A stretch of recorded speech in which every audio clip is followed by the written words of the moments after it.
Magandang araw po sa inyong lahat mga kababayan at welcome back dito po sa PNR at ito nga mga karibi natin. Nakakagulat ito, kapapasok lang, nako po, breaking news, malaking lihim binunyag na. Nako, ano kaya itong malaking lihim na ito mga kababayan?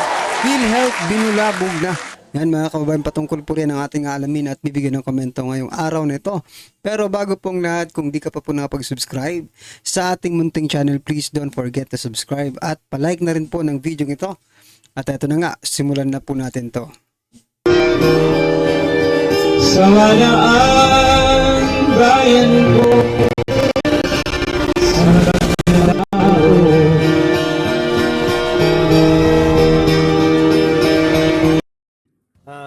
sa mga alam mo aga akong natulog kagabi, pero yung, yung cellphone ko naka-play lamang po sa mga balita ng nangyayari kasi ang dami pong balita kahapon eh. Grabe po, sumabog po ang mga balita, no, sa mga iba't ibang distrito ng ating bansa, no. Ito, yung una nating pag-uusapan din dito is itong si Crisette, no. Itong isa sa mga writer pala itong si Crisette. Dati na natin sinabi na si Crisette po ay hindi vlogger kasi wala po siyang YouTube channel. Tapos hindi po monetize ang kanyang Facebook kasi ginamit ng kanyang profile para mag-react sa mga kabalastugan ng gobyerno. Itong si Crisette, pag-usapan natin itong shinare ni Crisette patungkol po dito sa nangyayari sa PhilHealth. Na itong PhilHealth pala ay sobrang laki na po ang nabawas na pera dito. Bankrupt na pala itong PhilHealth na ito, ha? Bankrupt na ang PhilHealth. At isa sa mga credible source is nagsasalita na patungkol po sa pagka-bankrupt ng PhilHealth. Dati nang sinabi ni Bongbong Marcos na PhilHealth is doing good. Kahit zero budget pa nating PhilHealth. Oo nga mga kababayan, no? Sinabi po yan ni President Bongbong Marcos Jr. na kahit zero budget pa ang PhilHealth, no, may bibigay pa rin yung tamang serbisyo sa taong bayan. Kasi ganito po ang mangyayari mga karibin natin. Etong PhilHealth bankrupt, no? Kinuha nila yung pera. Now, pupunta ka ngayon sa ospital, no? Pupunta ka sa ospital. Syempre kailangan natin ng PhilHealth para maka-minus-minus. Pero dahil nga walang PhilHealth, papupuntahin ka ngayon, no, ng mga empleyado doon po sa mga, like for example, AX, no, kung ano-ano pa mang ayuda na yan, papupuntahin ka nila. Then ang mangyayari po, ganun din ang serbisyo, parang PhilHealth din, no. Bibigyan kayo ng mga benefits na makikita mo sa PhilHealth, gaya ng pagtulong, di ba, sa mga may sakit. Okay? Ang problema nga lang dito mga kabayan, parang napopolitika po, no? Itong pamimigay ng ayuda, sapagkat pagpunta mo doon, no? Naku, lilecturean ka pa kung anong tama dapat gawin. Dahil papalapit ng eleksyon, midterm election, magagamit po nila. Ba? Na venue. Hindi man indirect na vote buying, no? Hindi po ito indirect kasi legal eh, no? Ayuda, legal. Pero parang ganun pong lumalabas. Sige, bibigyan kita ngayon ng ng kailangan mo, pero eto, iboboto mo itong mga hinayutak na to. Diba? Parang ganun pong lumalabas. Magkakaroon po tayo ng utang na loob, dito sa mga politikong ito, dahil hindi na po bankrupt na yung PhilHealth, no?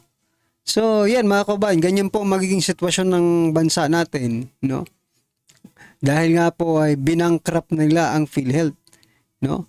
Sinabi na po ng COA, not only Ma'am Crisette Laurita Chu, but also the COA at yung isa pang Justice Associate Justice si Lazaro Javier, no?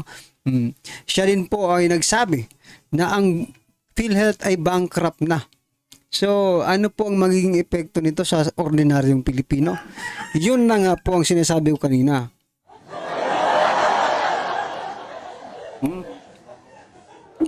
ang ordinaryong Pilipino magkakaroon na ng utang na loob dito sa mga politikong ito sapagkat iisipin nila, oy, tinulungan ako nito na yutak.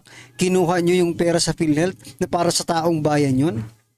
Tapos ngayon, iisipin pa namin may utang na loob kami sa inyo. Di ba? Nako talaga oh. Grabe ang utak ninyo, ang galing-galing ng utak ninyo, ang taba-taba ng utak niyo pagdating sa korupsyon. Pero pagdating sa mga lehitimong proyekto, no? Mga legit na mga project. Nako mga kabayan, siguro ko mabibilang lang, no? Mabibilang lang natin yung kanilang mga proyekto na legit. Oh, most of the siguro ko scam, no? Hindi naman. Ano nyo lang natin, na-scam naman talaga tayo, di ba? Minsan, no? Hindi. Pero sa administrasyong ito, most of the time, most of the time po tayong nai-scam. Bakit? Kakaiba po eh, no? Kakaiba po yung kanyang sinasabi doon sa mga nangyayari. Aba, teka lang, marami ng perang nauubos ninyo. Hanggang ngayon, wala pa rin kayong concrete na proyekto. Maharlika Investment Fund, kumusta na kaya? No? O, yung kinuha nyong PhilHealth Fund, kumusta na kaya? Naibalik na kaya yun? Kasi pinetition din yun eh. Pinetition din yun ni former Associate Justice Carpio, di ba? Inano yun, pinetition din yun nila para may balik sa PhilHealth. Pero mapag-aalaman natin ngayon, bankrupt na pala ang PhilHealth. Nako. Lalong paiigtingin natin yung PhilHealth. Pero yun pala, ayon sa credible source ni Crizet, dito, bankrupt na pala itong PhilHealth. Bankrupt na. Kaya nga sabi ko, kawawa na naman ang taong bayan dito sa pambubudol ng mga taong ito. Okay? So yun po ang mga pag-uusapan natin. So tulad nito mga kababayan, kakaiba, kabaliktaran naman po yung nangyari. Sabi ni President Bongbong Marcos Sr., okay lang yan kahit ma-zero budget yan. Kaya pala zero budget, bankrupt mga kababayan. Mapapatupad pa rin yung mga benefits, no? Makukuha pa rin nila yung mga benefits nila ng mga kung ano man. Yun pala mga kababayan, kabaliktaran na naman po ang sinabi. Hindi pala okay ang PhilHealth. Sabi niya okay ang PhilHealth kahit hindi po bigyan ng subsidy. Pero bakit ngayon, 'di ba? Hindi pala okay ang PhilHealth. 'Di ba? Nambubudol na naman po kasi sila nung sinabi nilang okay ang PhilHealth, no? Pag sinabi kasi nilang okay, may something wrong diyan eh, no? Kaya ito nga, buti na lang Buti na lang at na-discover agad mga kababayan yung sinasabi niyang okay ang PhilHealth. Nako po, kabaliktaran na naman pala. Pero bago ang lahat, bago natin ito pag-uusapan, help me po na i-like muna ha at i-share itong video na ito para guys kakalat ito sa taong bayan. Okay, sabay-sabay nating i-like muna at i-share itong video natin, Facebook at YouTube. 1, 2, 3, go. Okay, like and share para maraming makalam. And also guys, paki-subscribe at paki-follow ito para Nga pala mga kabayan, pasensya na kayo. May Facebook page tayo sa baba dyan, pero it's not about politics, no? It's about my personal life lang, mga kabayan. Sinishare ko lang, kung gusto niyo pong i-follow yung page namin, pamilya po yan, no? So, yan, kulitan lang po yan, mga karabin natin, no? lagi kayong updated sa mga balita na kagaya nito at ma-notify ang inyong mga cellphones kung meron tayong breaking news. Okay? So, kagaya nito, breaking news ito. So, sabay-sabay natin i-follow, i-subscribe, Facebook at YouTube. Ready? Follow, subscribe. 1, 2, 3, go! Subscribe. Yan. Okay. Okay, so, simulan na natin ha. Marami pa tayong pag-uusapan. Ito ngang nangyari po kay Crizet, di ba? Na si Crizet po ay pinatawag dyan sa Kongreso. At nung napansin po natin na itong si Crizet ay kasali pala sa ipinatawag dyan sa Congress at merong pinost itong si Crizet. Ito ay patungkol po sa PhilHealth. Marami na pong nagrereklamo patungkol dyan sa PhilHealth. Kasi po, pera ng taong bayan, yung mga nagko-contribute dyan sa PhilHealth. Totoo, no? Marami na po ang naiirita, umiinit ang ulo dahil po dito sa PhilHealth na ito. Bakit? Sabi po ng isang nag-comment sa ating channel, no? Sabi niya, 20 years na po siyang naguhulog. Sabi ko kasi may mga 10 years, 5 years, 1 year pa lang naguhulog.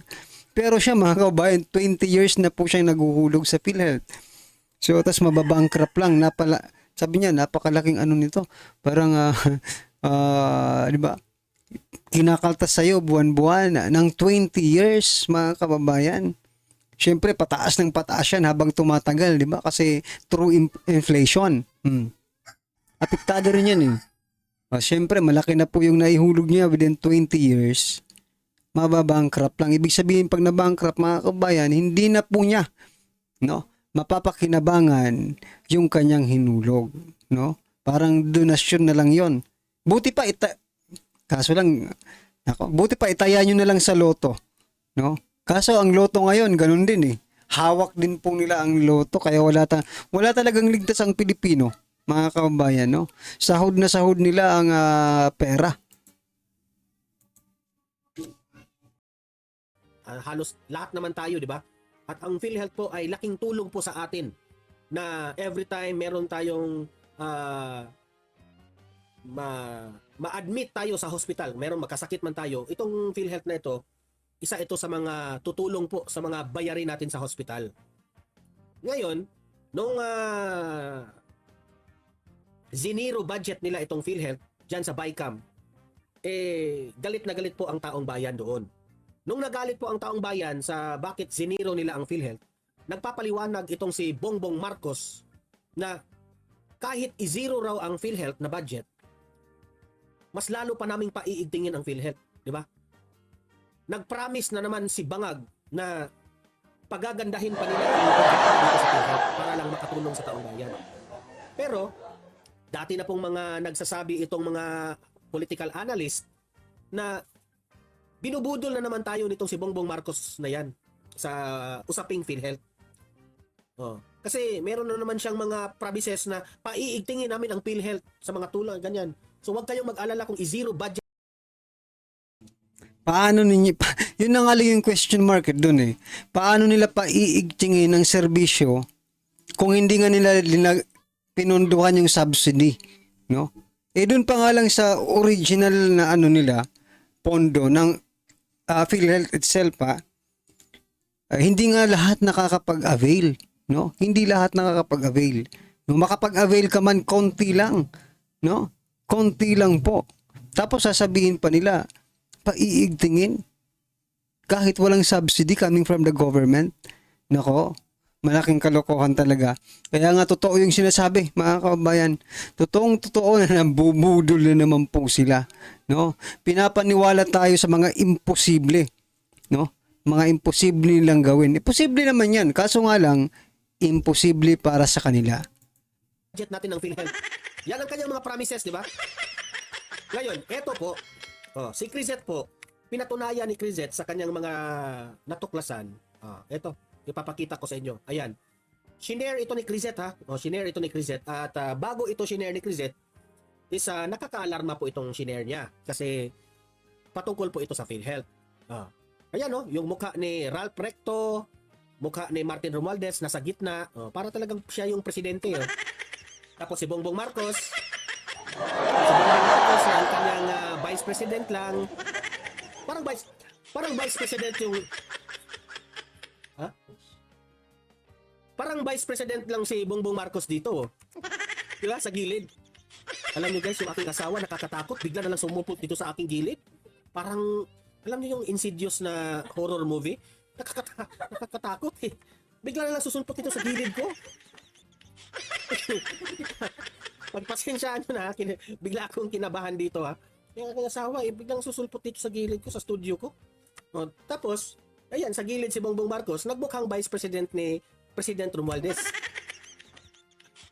Wala talaga itong gobyerno natin. Sila yung mga nandyan sa picture. Ano ba ang nangyari sa PhilHealth? Ang PhilHealth lang naman, itong Bimbo Hernandez. Bimbo Hernandez ba? Si Sir Bimbo? Teka muna, kasi hindi ko makita eh. Yan, si Bimbo Hernandez nga. Sir Bimbo, maraming salamat sa $9.99, Sir Bimbo. Thank you, Sir Bimbo. Ayan si Sir Bimbo eh. nagpakapi talaga. Oh. Sir Bimbo, thank you, Sir Bimbo. Ayan, ayan. Thank you. Ganun si Sir Bimbo. Thank you. Sabi ni Sir Bimbo Hernandez, makakarma din yung mga congressman na yan. Oh. Eh, ito pa, Sir Bimbo ha, pakinggan mo. Oh. Ang nangyari po sa PhilHealth ngayon, Justice Amy Lazaro Javier said, ha? Oh. Associate Justice Amy Lazaro Javier, sabi niya, ha, na it is repeatedly highlighted, ha, that in its letters to PhilHealth, sabi ng COA, ha, ito ang sabi ni Justice Amy Lazaro Javier, ha, sabi ng COA, for many years, sa maraming taon, at least 3 years, 2021, 2022, at itong 2023, the reserve fund of PhilHealth is much less than its actuarial fund. Anong ibig sabihin? Ha? Sa 2021 raw, so 3 years ito ha, 2021, 2022, 2023, ang reserve fund ng PhilHealth, ha, bumaba much less than its actuarial fund. Oh, sa mga hindi po alam, So meaning mga kababayan, pagkaupo pa lang na pagkaupo, binira agad yung PhilHealth. Ganun ba yun? Ha? Pagkaupo nila, binira agad nila ang PhilHealth. Nako talaga, oh. Pag perang pinag-uusapan, mabilis pa sa alas 4. Ha? Di mo pa naiisip, tapos na nilang gawin, mga karibin natin. Sige, isipin mo lahat ng pwede nilang gawin. Tapos na nilang gawin yan. No? Grabe talaga ang administrasyon ito. Well, anyway, mga karibin natin, ano po ang inyong opinion, reaction patungkol po sa video ito? Comment lang po sa baba para at least alam po ng ating mga kababayan ang inyong opinion. Maraming salamat po. Don't forget to like and share mga kababayan para mas marami pang makapanood. Kasi napapansin nyo yung mga DDS vloggers mga kababayan, pakunti yung viewers nila. No, hindi natin alam. Baka nire-report na mga sinasabi ni President Bongbong Marcos Jr. na troll army, no? Na yun ba may sa press con yata yun eh, 'di ba? May sinabi siyang troll army. Yan mga kababayan. Kontrahin po natin yung troll army na yan. Pa-like po at pa-share ng video ito para makontra natin yung troll army. Yan lang po. Para umiyak ang mga ito. Yan mga kababayan, maraming salamat po. Sawalaan